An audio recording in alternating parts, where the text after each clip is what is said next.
L'aloe vera est considérée depuis des millénaires comme une plante médicinale mythique. Déjà, les Aztèques l'utilisaient comme remède miracle contre beaucoup de maladies. Dans la médecine populaire, elle est connue pour ses propriétés désintoxicantes, purifiantes, dégraissantes et désacidifiantes. Aujourd'hui, on sait également qu'elle exerce une influence positive à la fois sur le taux de sucre et le taux de graisse dans le sang, par exemple le cholestérol. Mais il faut préciser qu'il existe différentes sortes d'aloe vera. La véritable aloe vera, l'aloe barbadensis, est un lys du désert et est cultivée dans les régions sèches, notamment en Amérique centrale et en Amérique du Sud.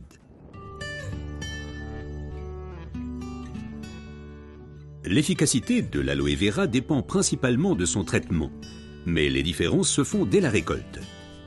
Pour éviter d'abîmer la plante, les feuilles doivent être coupées à la main.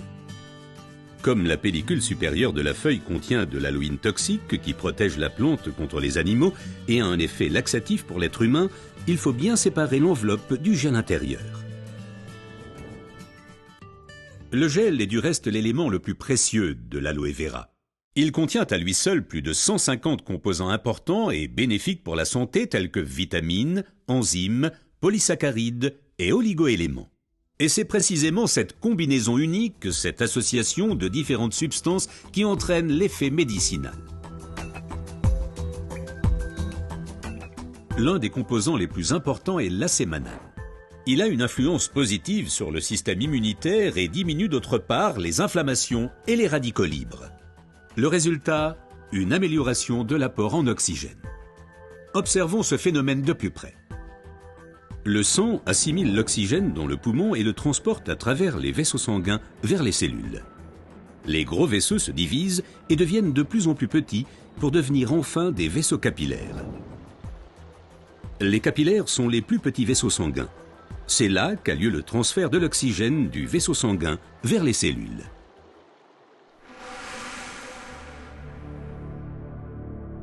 Une alimentation malsaine, la pollution de l'environnement, le stress et des exigences élevées affaiblissent notre système immunitaire.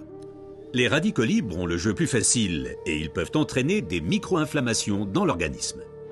Ces inflammations altèrent les vaisseaux et entraînent un épaississement des parois des capillaires. Ce gonflement rétrécit le vaisseau et les globules rouges circulent plus lentement à travers les capillaires, entraînant une baisse de l'alimentation en oxygène. Et c'est là que l'aloe vera intervient. Elle réduit le gonflement des parois des capillaires. Les globules rouges circulent plus rapidement et l'alimentation en oxygène est améliorée. Les toxines et les impuretés sont évacuées plus rapidement.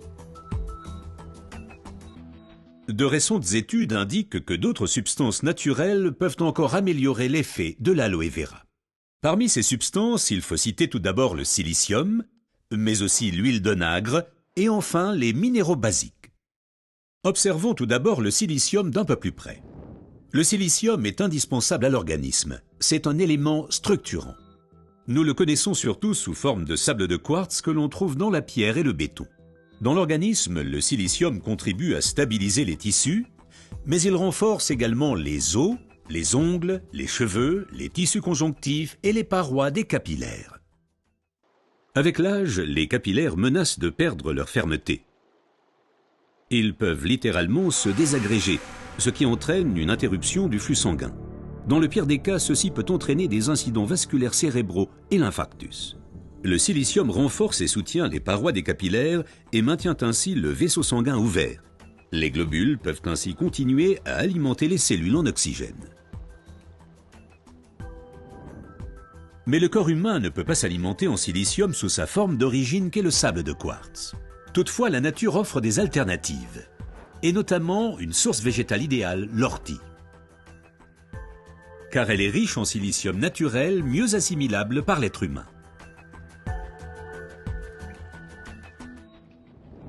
Une oxygénation optimale ne dépend pas uniquement des capillaires, mais aussi et surtout de l'état du sang. Le sang ne peut bien circuler dans les vaisseaux capillaires que s'il est suffisamment fluide. Certaines substances peuvent améliorer la fluidité du sang, l'huile d'onagre avec ses acides gras insaturés et naturellement les minéraux basiques. Les acides gras insaturés sont des fluidifiants du sang. Ils empêchent les globules de s'agglutiner et donc un épaississement du sang. Les minéraux basiques soutiennent l'élasticité des globules rouges et facilitent ainsi leur passage à travers les capillaires.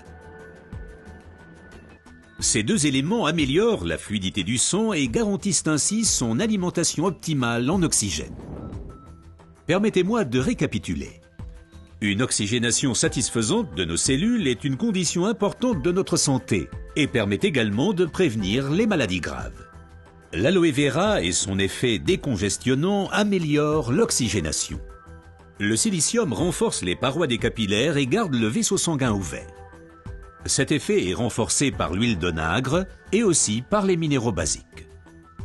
Ce que la médecine populaire savait depuis longtemps est maintenant confirmé par la recherche moderne.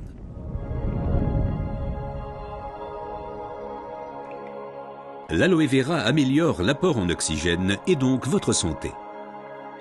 Car l'oxygène signifie la vie. Faites confiance à l'aloe vera.